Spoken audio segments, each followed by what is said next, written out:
샬롬, 사랑하는 성도 여러분, 6월 6일 토요일 반샘을 시작합니다. 오늘 말씀은 고린도전서 3장 16절부터 4장 5절까지 말씀입니다.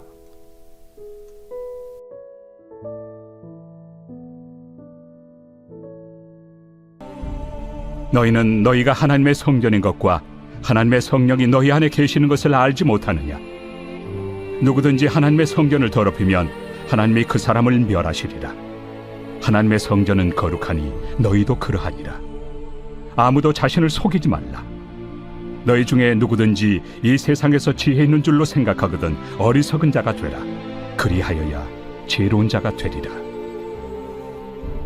이 세상 지혜는 하나님께 어리석은 것이니 기록된 바 하나님은 지혜 있는 자들로 하여금 자기 꾀에 빠지게 하시느니라 하였고, 또 주께서 지혜 있는 자들의 생각을 헛것으로 아신다 하셨느니라. 그런즉 누구든지 사람을 자랑하지 말라. 만물이 다 너희 것입니다. 바울이나 아볼로나 게바나 세계나 생명이나 사망이나 지금 것이나 장래 것이나 다 너희의 것이요 너희는 그리스도의 것이요 그리스도는 하나님의 것이니라.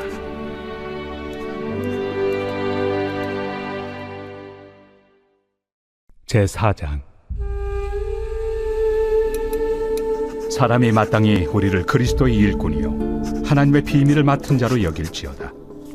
그리고 맡은 자들에게 구할 것은 충성이니라. 너희에게나 다른 사람에게나 판단받는 것이 내게는 매우 작은 일이라. 나도 나를 판단하지 아니하노니 내가 자책할 아무것도 깨닫지 못하나 이로 말미암아 의롭다함을 얻지 못하노라. 다만 나를 심판하실 이는 주시니라. 그러므로 때가 이르기 전 곧 주께서 오시기까지 아무것도 판단하지 말라. 그가 어둠에 감추인 것들을 드러내고 마음의 뜻을 나타내시리니 그때 각 사람에게 하나님으로부터 칭찬이 있으리라. 성적표는 하늘에서 온다 라는 제목으로 말씀 나누도록 하겠습니다. 우리는 평가를 먹고 사는 시대를 살아갑니다. 우리는 태어나면서부터 평가받는 삶을 살아갑니다. 아이가 태어나면 몸무게와 키를 평가받습니다. 학교에 가면 시험 점수로 평가받습니다. 직장에 가면 사업을 하면 실적으로 평가받습니다. 요즘 그게 점점 더 심해지죠. SNS 사진 올려도 이 조회수와 좋아요 수 이런 걸 확인하고, 자영업자분들은 리뷰 점수로 평가를 받고, 학생들은 내신과 수능 또 학교에서 성적으로 평가를 받습니다. 직장인은 인사고과로 평가받죠. 평가받는 것이 일상이 되었습니다. 그런데 문제는 이런 문화가 우리 신앙생활에도 들어온다는 겁니다. 교회에서도 모르게 비교합니다. 저분 참 열심히 한다. 저분 참 믿음이 좋은 것 같다. 반대로 나는 저 사람만큼 못하는 것 같은데, 난 저분만큼 신앙이 부족한 것 같은데, 하나님께 나는 인정을 받고 있는 걸까? 끊임없이 비교하고 평가합니다. 어쩌면 우리 마음속 가장 깊은 곳에 이런 질문이 있을 수도 있어요. 나는 괜찮은 신앙인인가? 하나님은 나를 어떻게 보실까? 그런데 사실 이 질문보다 더 중요한 질문이 있습니다. 나는 누구의 평가를 가장 중요하게 여기며 살고 있는가? 고린도 교회는 바로 이 문제로 병들어 있었습니다. 고린도 교회는 은사가 많았어요. 열정도 있었고 말씀도 풍성했습니다. 그런데 교회가 건강하지 못해요. 왜냐하면 사람의 평가를 바라보기 시작했기 때문이에요. 나는 바울 편이다. 나는 아볼로 편이다. 나는 게바 편이다. 누가 더 훌륭한 설교자인지, 누가 더 능력 있는 지도자인지, 누가 더 뛰어난 사람인지 평가하기 시작합니다. 사람을 높이기 시작하면 교회가 갈라집니다. 하나님을 바라봐야 할 교회가 사람을 바라보기 시작하는 거예요. 그래서 바울은 오늘 본문에서 시선을 바꾸라고 합니다. 사람 바라보지 마라. 세상의 기준으로 평가하지 마라. 너희는 하나님의 성전이다. 청직이다. 성도 여러분, 오늘 말씀을 통해 사람의 박수보다 하나님의 칭찬을, 하나님 앞에 충성을 더 소중히 여기시는 믿음의 사람 되시기를 주님의 이름으로 축복합니다. 오늘 본문 이렇게 먼저 말씀하고 시작합니다. 바울은 고린도 교회 분쟁을 다툼을 지적한 후에 갑자기 성전 얘기를 꺼냅니다. 너희는 너희가 하나님의 성전인 것과 하나님의 성령이 너희 안에 거하시는 것을 알지 못하느냐. 왜일까요? 바울은 지금 단순히 개인의 경건 생활을 말하는 게 아닙니다.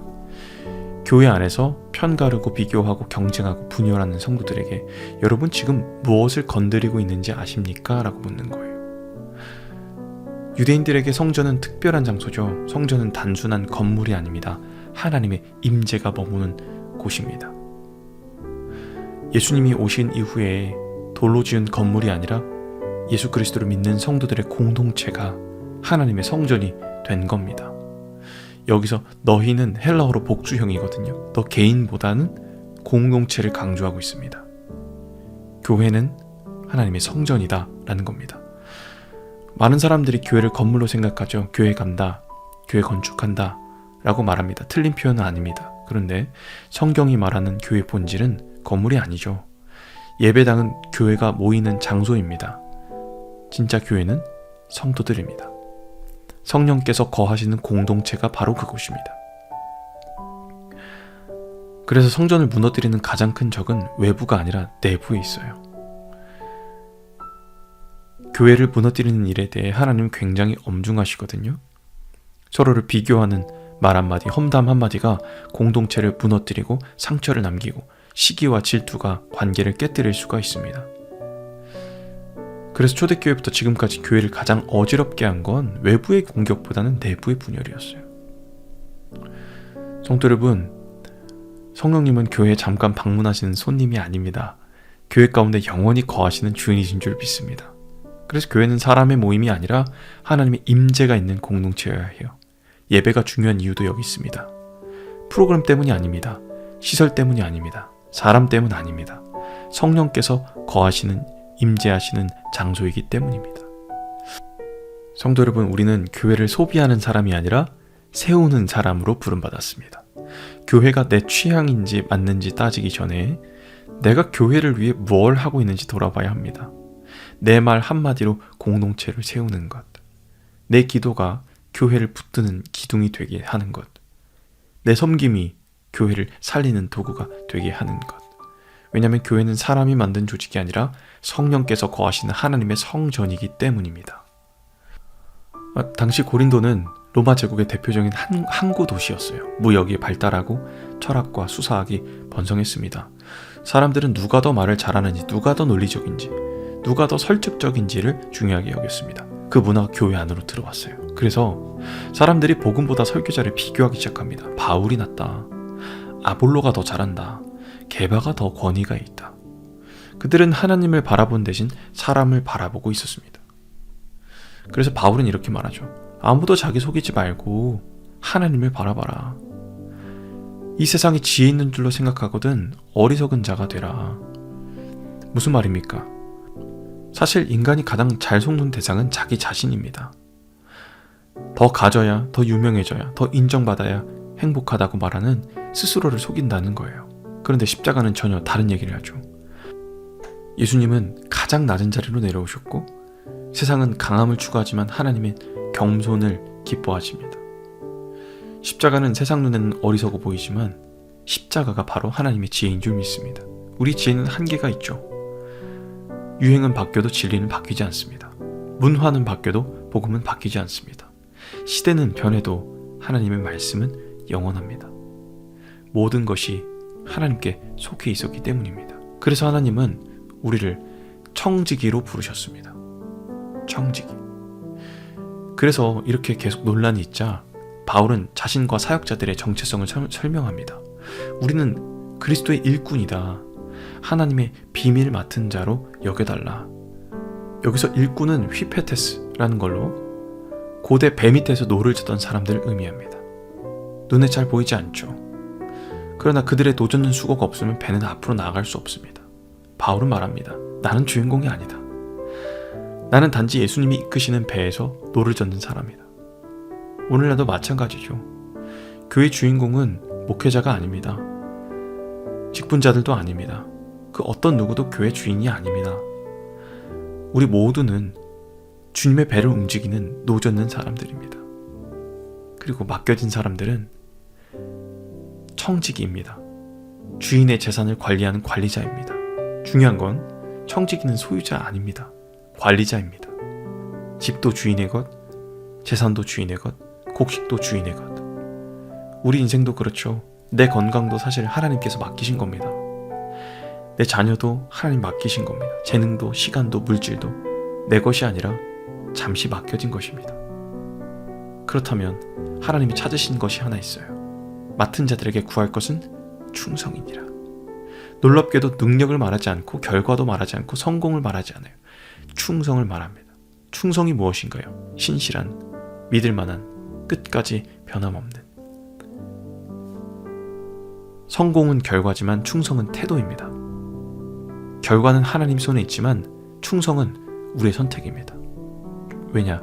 최종 평가는 하늘에서 오기 때문입니다. 여러분, 사람의 평가는 불완전합니다. 겉모습만 보고 결과만 봅니다. 그러나 하나님은 태도와 중심과 동기를 보십니다. 눈물의 기도를 보십니다. 하나님의 평가는 사람의 평가와 다릅니다. 성도 여러분, 사람 시선에 너무 흔들리지 마십시오. 칭찬에 너무 교만해지시지도 마시고 비난에 무너지시지도 마십시오. 왜냐? 우리의 진짜 평가는 하늘에서 오기 때문입니다.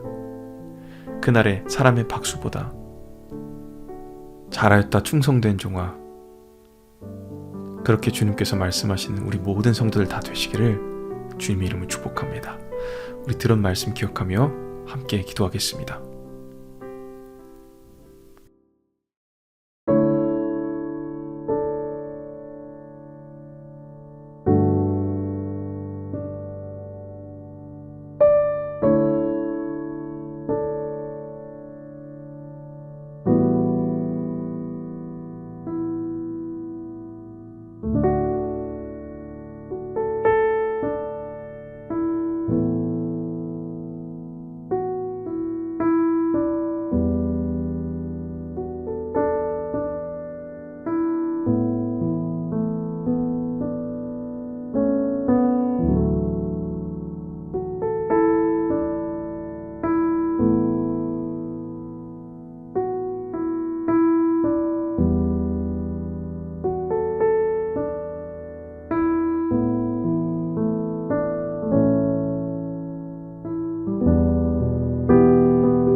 살아계신 하나님 감사합니다. 우리는 평가를 신경 쓰는 사람들입니다. 세상은 우리를 평가합니다. 성공과 가진 것을 가지고 우리를 바라봅니다. 그러나 하나님께서는 우리의 태도와 마음을 보시는 줄 믿습니다. 하나님, 무엇보다 오늘 말씀을 통해 사람을 바라보는 것이 아니라 내 기준을 교회로 두는 것이 아니라 이 교회가 하나님의 성전인 것, 하나님의 성령이 거하시는, 임재하시는 공동체인 것을 기억하게 하여 주시옵소서. 그래서 교회를 소중하게 서로 아끼며 감사하며 생각할 수 있도록 인도하여 주시고, 사람 의지하는 것 아니라 교회의 주인 되신 주님 의지하는 우리 공동체 되게 하여 주시옵소서. 하나님, 우리에게 모든 맡겨진 것 청지기적 사명으로 감당할 수 있도록 인도하여 주시옵소서. 내게 있는 모든 것 주님께서 주신 것으로 의지하고 기뻐하며 하나님께 평가받을 그날을 소망하는 우리 모두 다 될 수 있도록 인도하여 주시옵소서. 그래서 잘하였다, 착하고 충성된 종아, 칭찬받는 우리 믿음의 성도들 다 되게 하여 주시옵소서. 감사합니다. 우리를 청지기로 부르신 살아계신 예수 그리스도의 이름으로 기도합니다. 아멘.